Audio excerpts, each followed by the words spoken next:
As imagens se repetem com assustadora frequência.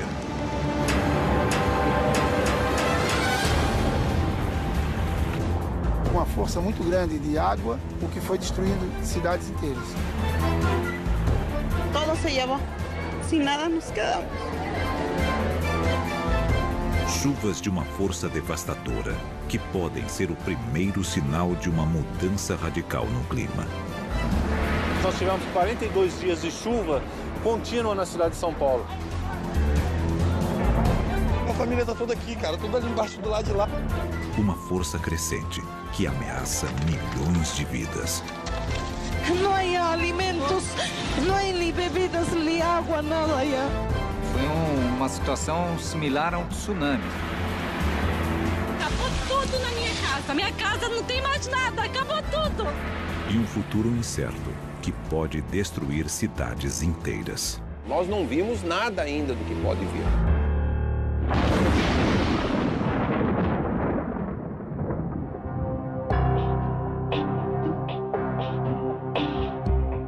Santa Catarina, sul do Brasil. Uma região de belas praias e também de fortes tempestades.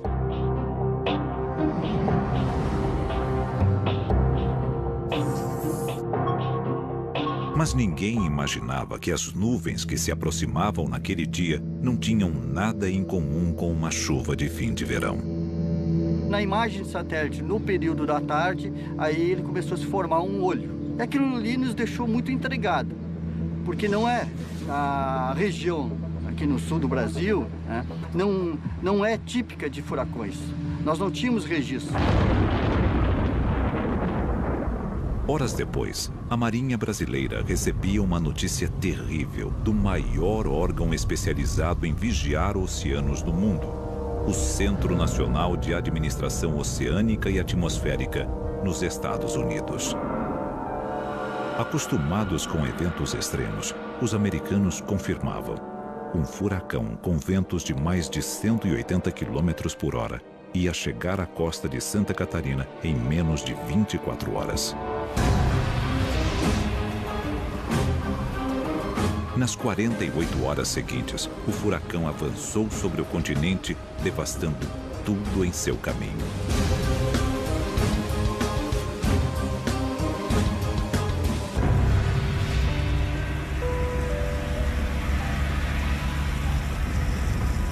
A catástrofe atingiu 21 cidades, deixando mais de 500 feridos e um prejuízo superior a 800 milhões de reais. Terrível, pavoroso mesmo, né?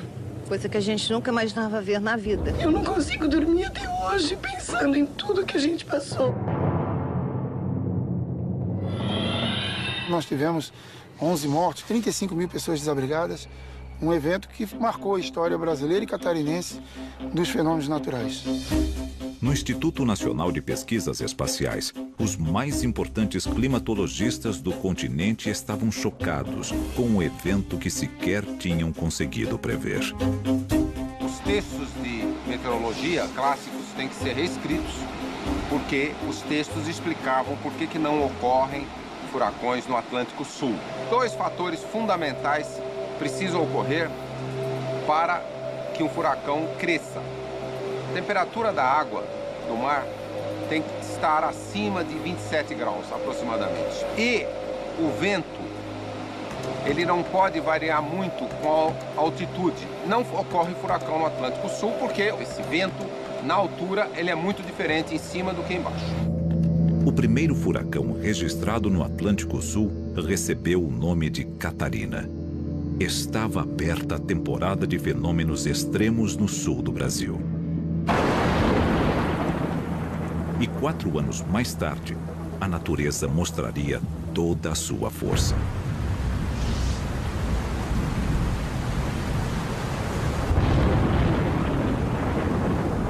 Depois de meses de chuvas incessantes, as autoridades de Santa Catarina começavam a se preparar para o pior.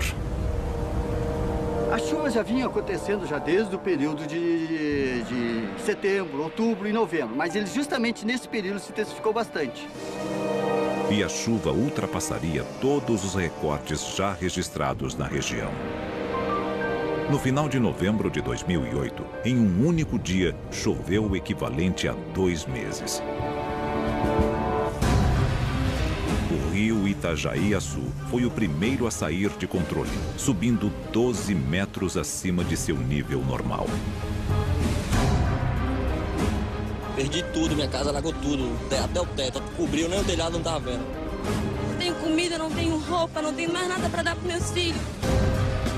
Essa é a maior tragédia climática que já tivemos aqui em Santa Catarina.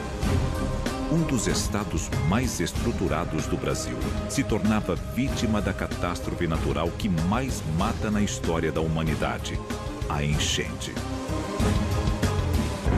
Foi um sistema de alta pressão que ficou estacionado em cima do Atlântico e a parte superior desse sistema que girava no sentido anti-horário estava alimentando de umidade por muitos dias diretamente ar úmido do oceano, vale do rio Itajaí. Direto. Quase uma esteira transportadora de umidade. Se ele desviasse um pouquinho, se o vento tivesse um pouquinho, ia chover no sul do estado de São Paulo. Se fosse um pouquinho para lá, ia chover em outras partes de Santa Catarina. E talvez o efeito não fosse tão devastador, porque não tinha um anteparo de uma serra canalizando tudo num rio. Mas o maior perigo não estava às margens do rio, e sim nas encostas.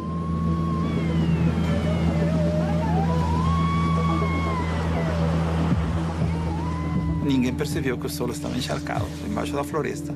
E se você ver as imagens, como se a floresta afundasse e corre. Isso é difícil de prever. Eu só escutei um barulho, um estrondo muito forte, e o segundo estrondo que deu, o morro veio abaixo. Era como se a gente estivesse vindo na nossa direção um vulcão, mas em vez de ser lava, era lama. Era mais ou menos essa a visão que eu tive naquele dia. Em menos de 24 horas, mais de 4.000 deslizamentos de terra em toda a região deixaram dezenas de desaparecidos e milhares de desabrigados. As casas desabou tudo, não tem mais casa, não tem mais moradia para ninguém. A gente veio perder tudo assim, destruir tudo e a gente não poder fazer nada. Mas pior são aqueles que perderam a vida, né? Tava a família toda unida, minha mãe, minha sobrinha, meus sobrinhos, eu, meu marido e a minha filha. Aí, de repente, veio um outro morro. E com aquele estrondo, saiu todo mundo a correr. Se perdemos de vista. A minha mãe acabou num galpão da igreja, levado por um vizinho nosso. E eu acabei lá em cima no Morro dos Morges. Aí liguemos pro meu sogro e disse, ele disse, meu esposo, pai, se tu não tirar nós daqui hoje, minha mulher e minha filha vão morrer. Nós estávamos perdidos, sem comida, sem água. Não tem mais para onde sair.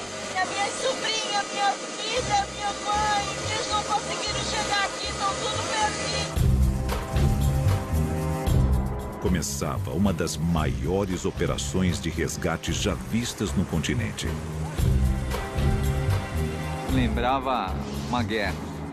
Eu nunca tinha visto tanta aeronave, tanto helicóptero em movimento.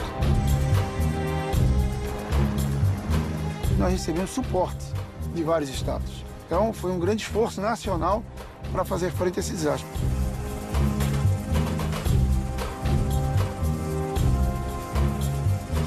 Santa Catarina tinha sido vítima de uma das maiores tragédias na história recente do Brasil. 63 cidades em situação de emergência. 78 mil desabrigados e 135 mortos.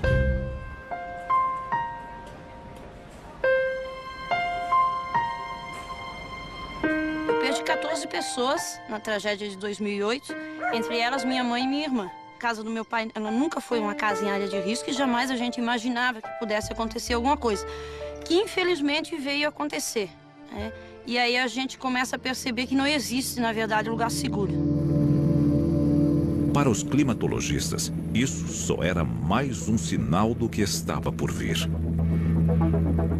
Olhando um evento individual que aconteça em qualquer parte do mundo, nós não podemos tirar nenhuma conclusão definitiva. Agora, o fato de que coisas que nunca aconteceram antes, o Catarina, já começa a chamar a atenção de que algo diferente está acontecendo. E 2010 entraria para a história como o ano em que as chuvas invadiram todo o continente.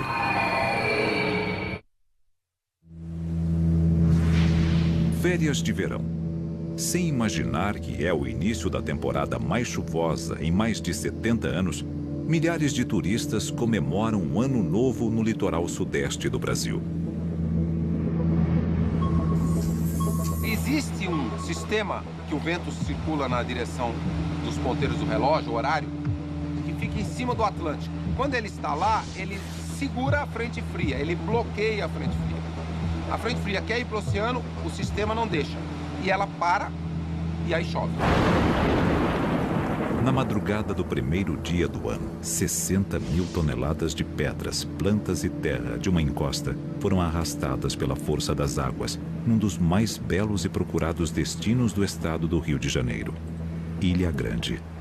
Nós vimos o barulho e aí viu, conforme desceu as pedras, derrubaram 4 rapazes.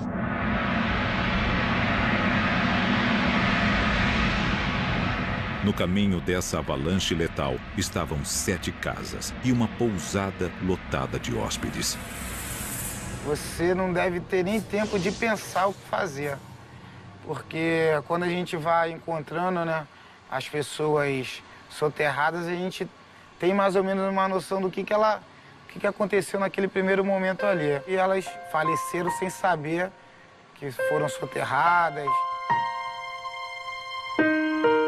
Minha filha e o meu neto, e o meu genro. Meu irmão, a minha neta, a minha cunhada, sobrinho, tudo. Meu filho e a minha irmã também. Ai, meu Deus, eu não sei o que vai ser de mim. Para o grupo de resgate, só restava tentar localizar cada um dos 32 corpos soterrados. Tem uma provável vítima ali atrás, onde nós encontramos aquela primeira que foi muito difícil de retirar. O resgate que mais me deixou emocionado lá na Ilha Grande foi a família de São Paulo que foi para passar o ano novo lá. Quando a gente encontrou, né, essa casa, a gente encontrou essas pessoas reunidas. Do grupo de 17 amigos, 4 sobreviveram. Nos dias que se seguiram, a chuva avançaria para outras regiões que também ficaram marcadas pela força das águas. A 200 quilômetros de Ilha Grande, na cidade histórica de São Luís do Paraitinga, prédios centenários foram ao chão. Em poucos dias, as chuvas fizeram mais de 150 mortos por toda a região afetada. A mais de 6 mil quilômetros dali, Cusco, no Peru, também era coberta pelas águas.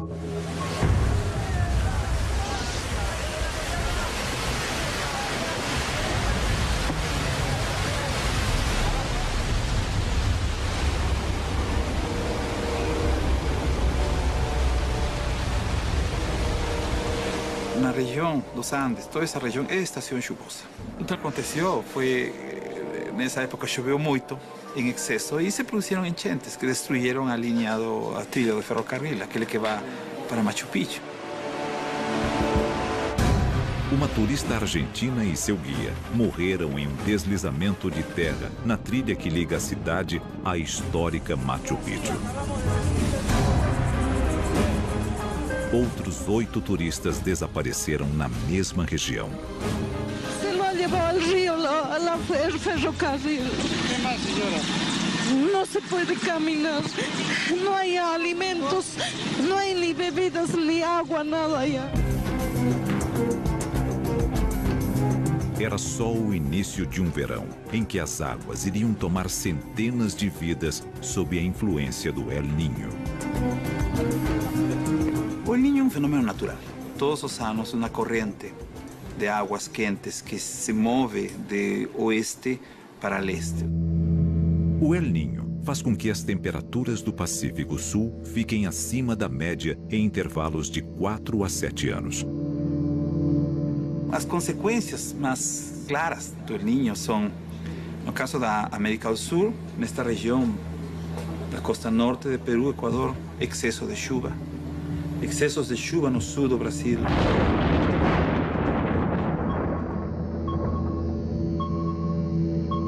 E as águas já tinham um novo destino: São Paulo, a maior cidade da América do Sul.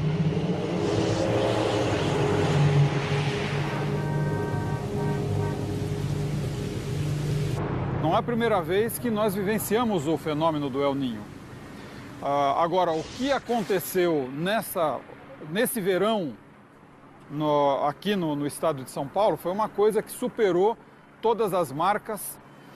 Pelo menos se nós formos buscar aí nos últimos 70 anos, nós tivemos locais aí que choveram 3 vezes mais a maior marca que nós tínhamos nesses últimos 70 anos. Na megacidade, uma quebra de recordes é sinônimo de tragédia. Nós temos uma área impermeabilizada muito grande na cidade de São Paulo e isso contribui muito com que o volume de água chegue a uma velocidade muito grande para a calha dos grandes rios, não comportando esse volume todo.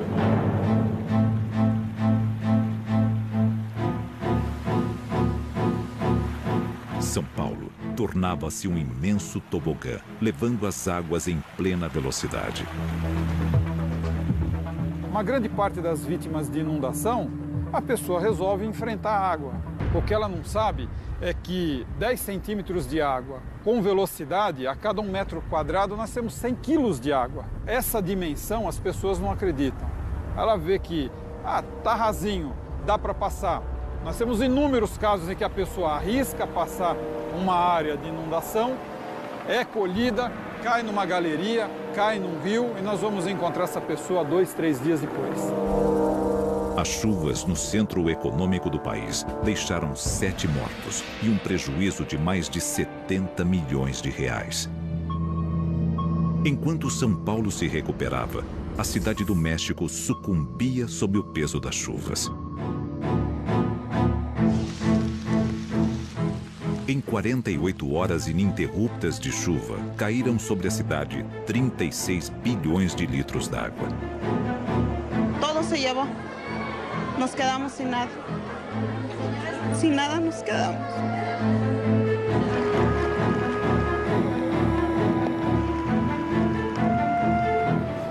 Acá lo que estamos sufriendo es una lluvia atípica en toda la ciudad. Desde el martes pasado han caído alrededor de 30 millones de metros cúbicos de agua. A chuva não só atingiu a capital, como outros 7 estados.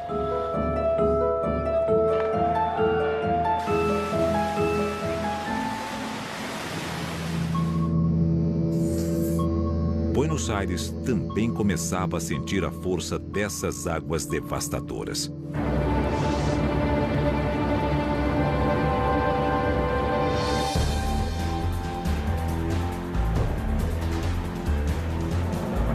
Na capital argentina, em apenas 1 hora, a quantidade de chuva chegou a 78% do total previsto para todo o mês. Agora me quedé sin nada. Todas mis cosas se arruinaron. Todo. ¿Quién me reconoce ahora? ¿Quién me va a reconocer todo lo que se me ha arruinado? Com mais de 50 mil casas sem luz, a capital argentina viveu uma crise sem precedentes. As grandes cidades da América Latina estavam sendo derrotadas pela natureza. E nelas, o clima não era o único culpado. O cimento e o asfalto compõem essa equação mortal. O concreto, a construção da cidade, a altura dos prédios, o asfalto, o vidro, o aço, tudo isso cria todo um sistema de aquecimento da cidade mesmo. Se a gente comparar o clima da cidade de São Paulo hoje com 100 anos atrás, começo do século XX, nós vamos ver que a temperatura da cidade, do centro, da parte urbanizada, é 3,5 graus mais alta. E cidades mais quentes são um cenário perfeito para chuvas cada vez mais violentas. Aquela mesma brisa, encontrando uma cidade quente, vai fazer chover mais. É a umidade com calor. Essa é a receita para tempestades fortes. Próxima parada na Rota das Águas. O cartão postal do Brasil.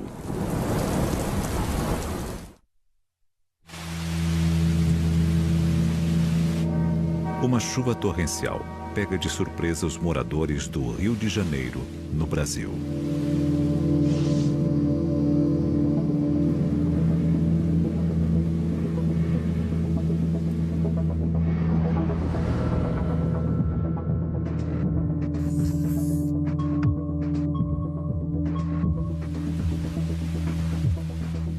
A cidade estava muito quente, muito úmida, então é uma conjugação da frente fria que traz bastante umidade e condições para chuva, com uma cidade muito quente, são as explosões que a gente chama, as explosões de chuva.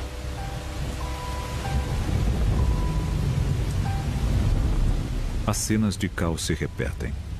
Carros arrastados pelas águas, casas alagadas, centenas de pessoas sendo resgatadas em botes. Acabou tudo na minha casa. Minha casa não tem mais nada. Acabou tudo.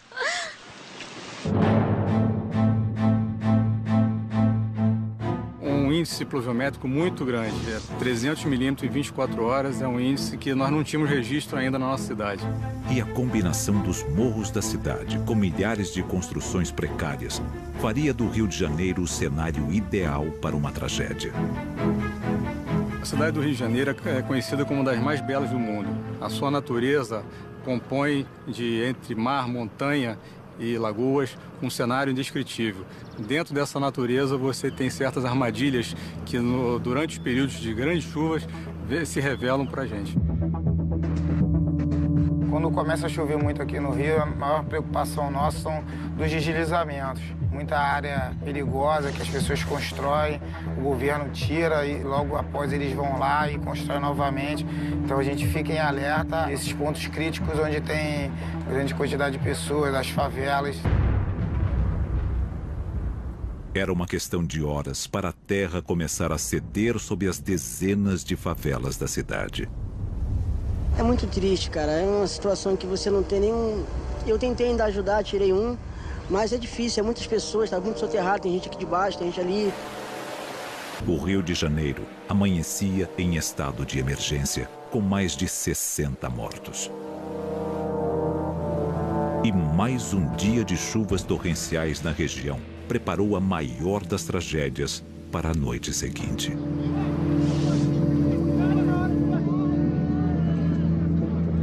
Em Niterói, cidade vizinha ao Rio de Janeiro, começava outro pesadelo.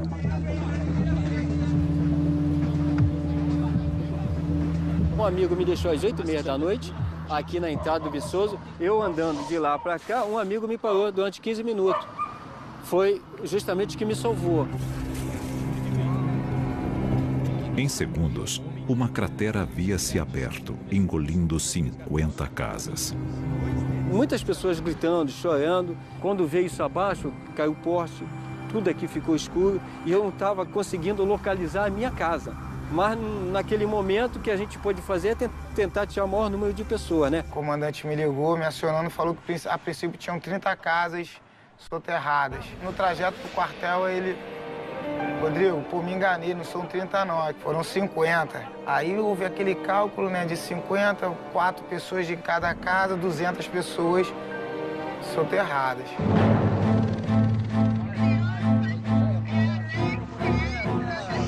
Ai, meu Deus do céu, o que é isso?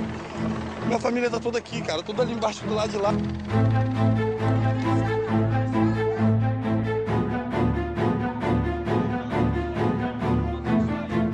Nunca vi uma coisa assim. Eu tenho 50 anos e, pelo amor de Deus, eu tô horrorizada. Você não tem noção da quantidade de gente que tem aí embaixo.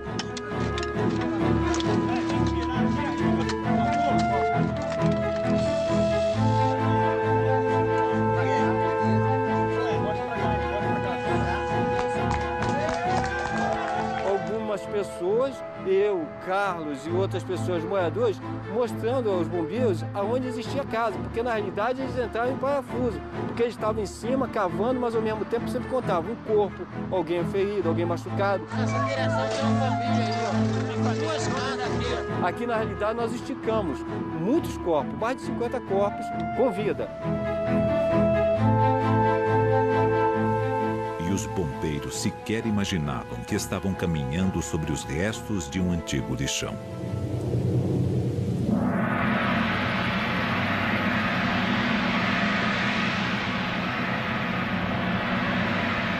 Quando amanheceu o dia que a gente teve a noção de que do tamanho, né, da catástrofe, da tragédia, e de que aquele local ali estava todo contaminado. Ali era um lixão, ninguém sabia que aquilo ali era um lixão. Isso aqui é totalmente pavimentado. Você não via isso como um lixão. Poucas pessoas, porque é lógico, você acha que se as pessoas assim soubessem que isso pudesse vir a acontecer, viam aqui? De forma nenhuma. Em apenas 4 dias, a chuva na Cidade Maravilhosa deixou 329 mortos e mais de 68 mil desabrigados. O retrato trágico da combinação de uma situação urbana precária com mudanças climáticas cada vez mais intensas. A cidade não buscou convivência ou adaptação a essas mudanças que já aconteceram.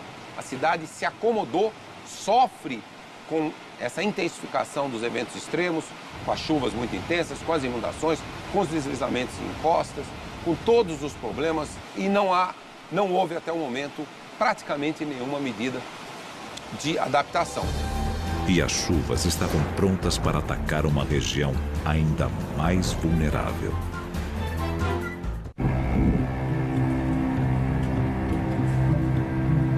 No Nordeste brasileiro, uma das regiões mais pobres e secas do Brasil, a água costuma ser sinônimo de vida.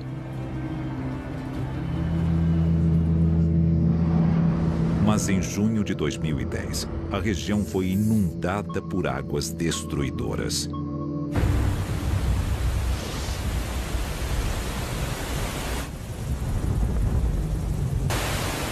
Em menos de uma semana, as chuvas superariam o dobro do esperado para todo o mês, sobrecarregando os leitos dos rios no estado de Alagoas. Foi novamente essa combinação fatal de clima com fatores não climáticos. Choveu muito sobre uma área de barragem e a parede cedeu.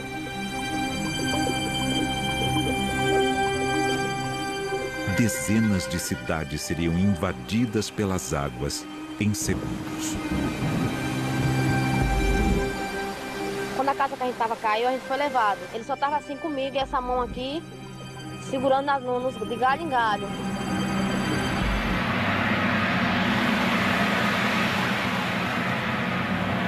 Os rios tiraram 46 vidas e fizeram mais de 150 mil pessoas deixarem suas casas. Porque diferente de uma inundação, essa arrastou gente, arrastou casas, móveis. Então foi uma destruição, assim, do ponto de vista da agressividade, foi para a água, foi a maior que eu vi. Em todo o Nordeste brasileiro, 27 cidades decretaram estado de calamidade pública e outras 31 estado de emergência.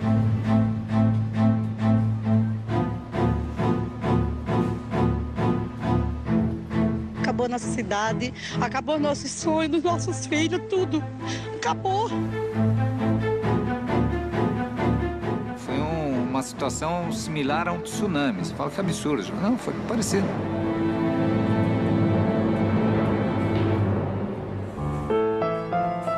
Nas semanas que seguiram, começava um novo drama. Então você via pessoas vagando, pessoas sentadas num banco, sem atitude. Provavelmente nesse espaço vazio da aceitação e o acontecimento, entendeu? O porquê eu.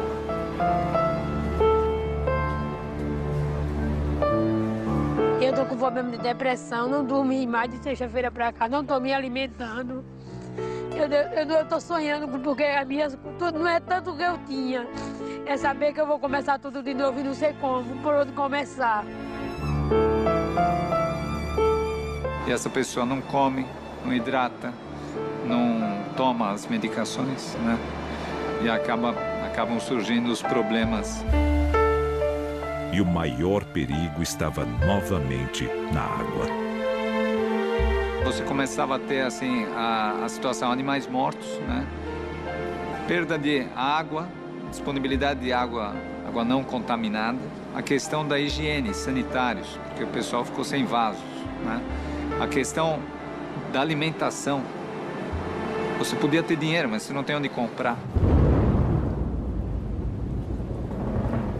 Em pouco tempo, apareceriam os primeiros casos de leptospirose, uma doença que tem como principal hóspede ratos de esgoto. Quando as águas da enchente lavam as ruas, a urina do animal é levada junto, contaminando tudo com a doença. A leptospirose pode ser transmitida por contato da pele com materiais contaminados como a água, como lama. Essa pessoa, às vezes, demora 2, 3 semanas para manifestar alguns sintomas, né? E podem ser gravíssimos, podem levar ao comprometimento do sistema urinário. A pessoa pode adoecer de formas graves, às vezes morrer por causa da doença.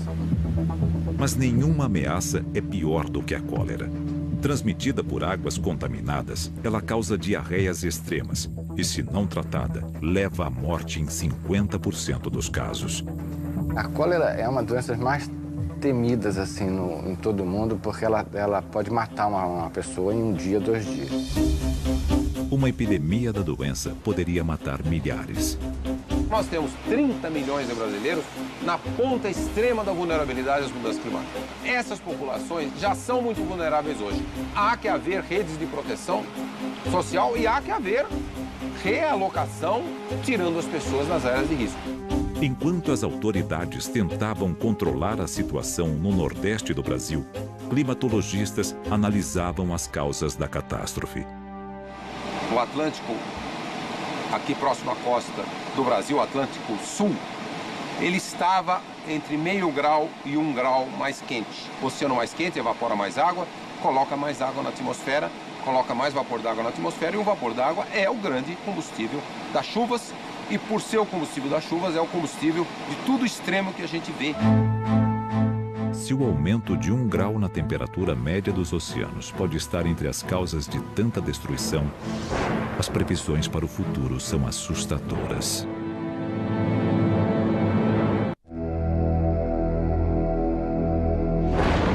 Enquanto as mudanças climáticas causam mais catástrofes, a ciência tenta entender o futuro das chuvas cada vez mais extremas. Se a gente comparar um fenômeno meteorológico normal, como uma frente fria, hoje, que o planeta está mais aquecido, com uma frente fria 50, 100 anos atrás, nós já vamos ver que essa frente fria está trazendo mais umidade. Porque há mais umidade em toda a atmosfera, porque o planeta está mais quente. A evaporação passa a ser mais rápida, os transportes de umidade mais rápidos. Em um planeta mais quente, esse tipo de fenômenos originaria eventos extremos mais fortes. Não só furacões, mas também chuvas intensas aqui na região do sul do Brasil, por exemplo. E enfrentar esses novos extremos será um desafio enorme para a humanidade. As pessoas não se preocupam do problema que vai acontecer daqui em 10 a 20 anos, se preocupam do problema do presente. Então é um pouco mudar a mentalidade, que isso é já preocupante.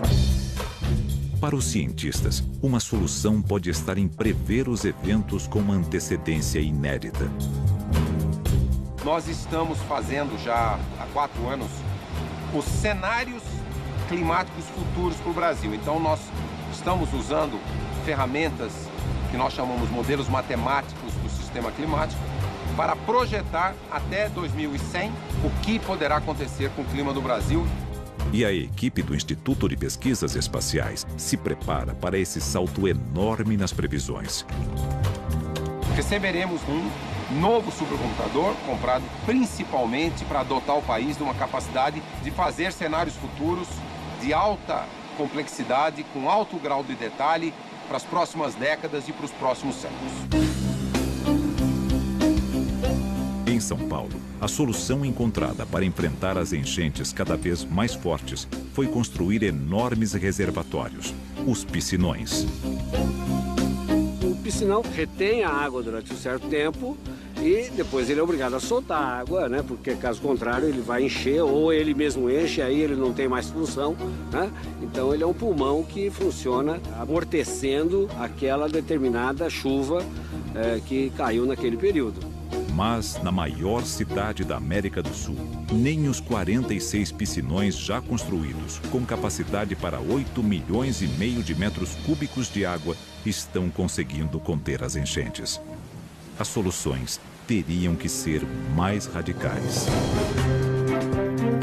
Na Cidade do México, um imenso túnel com 7 metros de diâmetro e 62 quilômetros de extensão irá salvar as ruas das águas mortais. Em São Paulo, um projeto aposta na mesma solução para conter os rios. A solução que nós defendemos é a solução de descarga subterrânea. O que é isso? É um túnel, ele desce como um poço, cerca de 100 metros de profundidade, depois ele prossegue num túnel mais ou menos horizontal, de 37 quilômetros de extensão e descarrega na própria bacia do Rio Tietê, onde existe uma barragem, tá? Então a enchente é acomodada ali na barragem, aguarda-se que ela sedimente, daí a água clarificada volta para o Tietê. O túnel funcionaria como um gigantesco ralo no coração da cidade, tirando do rio mais de 300 metros cúbicos por segundo. Do ponto de vista da enchente, o que é o efeito do túnel? O efeito do túnel é que eu aperto um botão, abrem-se as comportas em 5 minutos, 10 minutos. Então eu estou aproximadamente tirando do Tietê cerca de 25% da total de enchente que ele é capaz de suportar. Outra proposta que pode amenizar os efeitos de fortes chuvas nessas selvas de concreto envolve o asfalto. Mas dessa vez, o vilão que contribui com as enchentes mudaria de lado.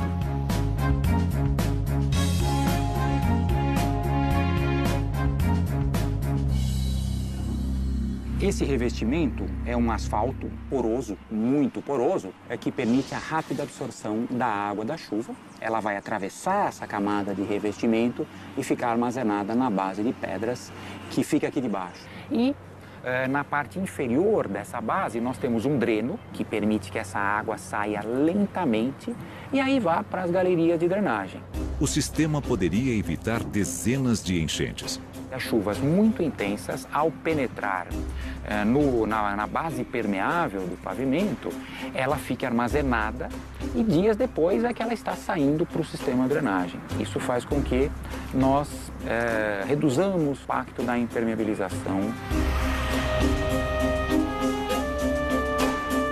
As ideias para salvar a população das enchentes ainda estão no papel. E a dúvida é se a engenharia conseguirá alcançar a velocidade cada vez mais furiosa dos desastres naturais.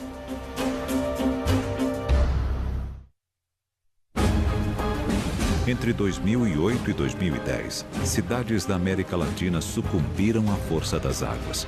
Centenas de mortes, milhares de desabrigados e bilhões em prejuízos materiais. Nós estamos muito no limiar dessa transição. Nós não vimos nada ainda do que pode vir. Nós estamos porque essa mudança dessas características de acontecerem extremos climáticos mais vezes, ela é ainda muito sutil. Não é uma coisa que a gente enxergue em todos os dados, mas todos os sinais apontam nessa direção. E a imagem do futuro pode ser o imprevisível clima das grandes cidades. Se alguém quiser saber o que é mudança climática, olha o clima de São Paulo 100 anos atrás e compara com o de hoje, para saber o que nós devemos esperar para o planeta e para o resto do Brasil. As previsões são ainda mais preocupantes. Mesmo que a gente conseguisse reduzir as emissões dos gases de efeito estufa, não haveria mais possibilidade de mudar o clima nas próximas 2 décadas. Com certeza, o clima continuaria a aquecer, os eventos extremos ficariam mais frequentes, mais intensos. Na escala de 100 anos, sim. Se nós controlarmos as emissões nas próximas décadas, nós teremos 1 grau de mudança climática. Se nós não controlarmos as emissões, nós teremos 2 a 3 vezes mais mudança climática. Uma coisa é clara: a maioria das sociedades não está preparada para eventos tão extremos.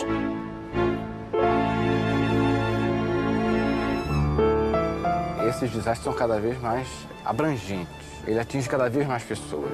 Por exemplo, pela ruptura, colapso das redes de abastecimento, água, esgoto, alimentos.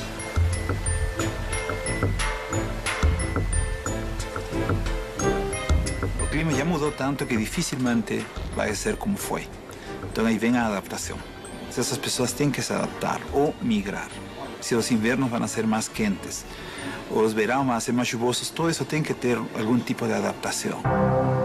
E a situação pode ser ainda mais catastrófica se furacões se tornarem uma realidade do Atlântico Sul.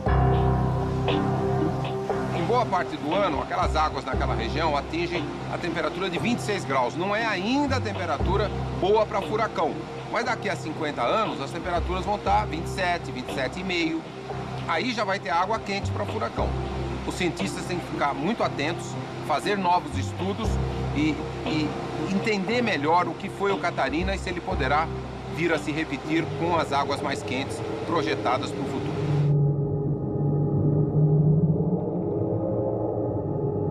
Justo nesse momento, o Hadley Center, que é o centro meteorológico inglês, eles mostraram umas rodadas, experimentos que eles tinham feito e mostravam que na região sul do Brasil, incluindo a costa de Santa Catarina, eram regiões onde no futuro se poderia ter mais furacões.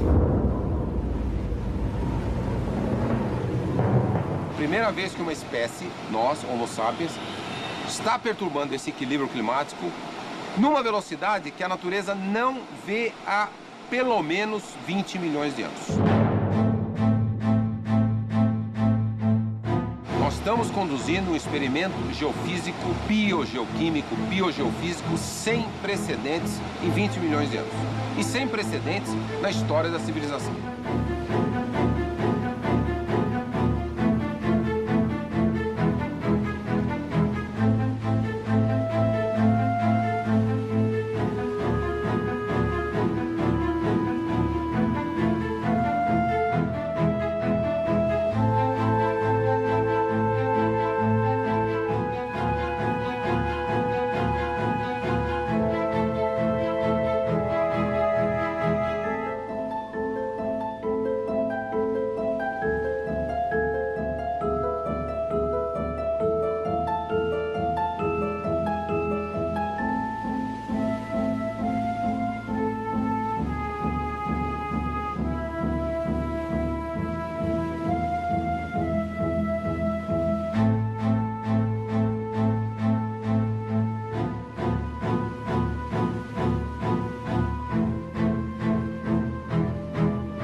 Tá ligado? Porque não é a região aqui no sul do Brasil, né, não é típica de furacões. Nós não tínhamos registro. Horas depois, a Marinha Brasileira recebia uma notícia terrível do maior órgão especializado em vigiar oceanos do mundo, o Centro Nacional de Administração Oceânica e Atmosférica, nos Estados Unidos. Acostumados com eventos extremos, os americanos confirmavam: um furacão com ventos de mais de 180 km por hora ia chegar à costa de Santa Catarina em menos de 24 horas. Nas 48 horas seguintes, o furacão avançou sobre o continente, devastando tudo em seu caminho. Ocorrem furacões no Atlântico Sul. 2 fatores fundamentais precisam ocorrer para que um furacão cresça. A temperatura da água do mar tem que estar acima de 27 graus, aproximadamente. E o vento, ele não pode variar muito com a altitude. Não ocorre furacão no Atlântico Sul porque esse vento, na altura, ele é muito diferente em cima do que embaixo. O primeiro furacão registrado no Atlântico Sul recebeu o nome de Catarina. Estava aberta a temporada de fenômenos extremos no sul do Brasil. E 4 anos mais tarde, a natureza mostraria toda a sua força.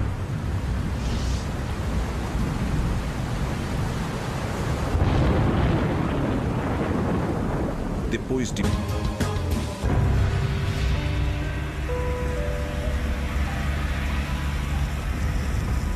a catástrofe atingiu 21 cidades, deixando mais de 500 feridos e um prejuízo superior a 800 milhões de reais. Terrível, pavoroso mesmo, né? Coisa que a gente nunca imaginava ver na vida. Eu não consigo dormir até hoje pensando em tudo que a gente passou. Nós tivemos 11 mortos, 35 mil pessoas desabrigadas. Um evento que marcou a história brasileira e catarinense dos fenômenos naturais. No Instituto Nacional de Pesquisas Espaciais, os mais importantes climatologistas do continente estavam chocados com um evento que sequer tinham conseguido prever. Os textos de meteorologia clássicos têm que ser reescritos, porque os textos explicavam por que não.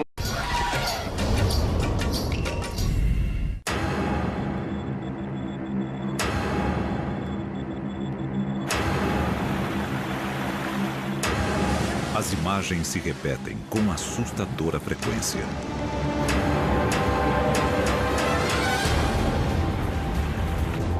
Uma força muito grande de água, o que foi destruindo cidades inteiras. Todo se llevó. Sin nada nos quedamos. Chuvas de uma força devastadora, que podem ser o primeiro sinal de uma mudança radical no clima. Nós tivemos 42 dias de chuva contínua na cidade de São Paulo. Minha família tá toda aqui, cara, toda ali embaixo do lado de lá. Uma força crescente que ameaça milhões de vidas. Não há alimentos, não há nem bebidas, nem água, nada aí. Foi uma situação similar a um tsunami. Acabou tudo na minha casa. Minha casa não tem mais nada, acabou tudo. E um futuro incerto que pode destruir cidades inteiras. Nós não vimos nada ainda do que pode vir.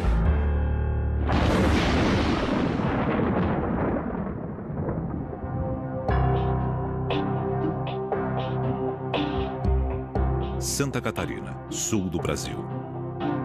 Uma região de belas praias e também de fortes tempestades.